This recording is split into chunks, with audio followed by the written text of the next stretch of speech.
Hello friends, A to Z. இந்த work பார்த்திங்கன்னா கோவைப்புதூரில் பண்ணியிருக்கோம். கஸ்டமர் நம்ம கால் பண்ணும்போது எனக்கு பில்டிங் மேலேருந்து கீழே ஷாப்புக்கும் பில்டிங்கும் ஒரு ஜாயிண்ட் இருக்குது. 2 பில்டிங்கை நாங்கள் விட்டு கட்டியிருந்தோம். அந்த இடம் மட்டும் எனக்கு லைட்டாக கிராக் இருக்குது.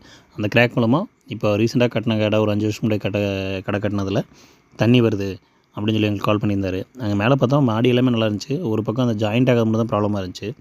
மேக்ஸிமம் உடச்சி கீழே வரைக்கும் பண்ண முடியாது. கடை ரன்னிங்கில் இருக்குது, வீட்லேயும் குடியிருக்காங்க. இதனால் நம்ம சொல்யூஷனுக்காக என்ன பண்ணோம், இடையில மட்டும் கிராக் கட் பண்ணி விட்டு பேஸ்ட் பண்ணிவிட்டு ஃபுல்லாக மேலே டைல்ஸ் ஒட்டிட்டோம். அந்த ஓரத்தில் மட்டும் தான் தண்ணி வந்து திரும்பும். அதனால் அந்த இடத்துல நம்ம டைல்ஸ் ஒட்டுறதுனால டைல்ஸில் கிராக்கோ எதுவுமே இருக்காது. கேப் எந்த தண்ணியும் போகாத மாதிரி நம்ம பேஸ்டிங் மூலமாக அரெஸ்ட் பண்ணிட்டோம். பில்டிங்லேயே அந்த ஓரத்தில் பார்த்திங்கன்னா பில்டிங்கில் கட்டிங் வச்சு அதை பேக் பண்ணிட்டோம். இந்த ஒர்க் பண்ணி பார்த்திங்கன்னா 2 வருஷம் ஆச்சு. இப்போ அந்த வீடியோ போடுறோம். இப்போ வரைக்கும் அந்த பில்டிங்கில் லீக்கு அந்த பக்கம் எதுவுமே வரல. கஸ்டமர் ஃபாலோஅப்ஸில் தான் இருக்கார்.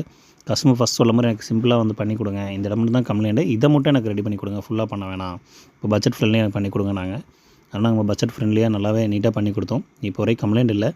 இந்த மாதிரி யூனிக் ஒர்க்குக்கு ரொம்ப பட்ஜெட் கம்மியாக ஒர்க் பண்ணாலும் உங்களுக்கு ஃபுல்லாகவே நாங்கள் பண்ணி கொடுத்துட்றோம். காண்டாக்ட் பண்ணுங்கள் ஏ டு ஜெட்டுக்கு. நன்றி.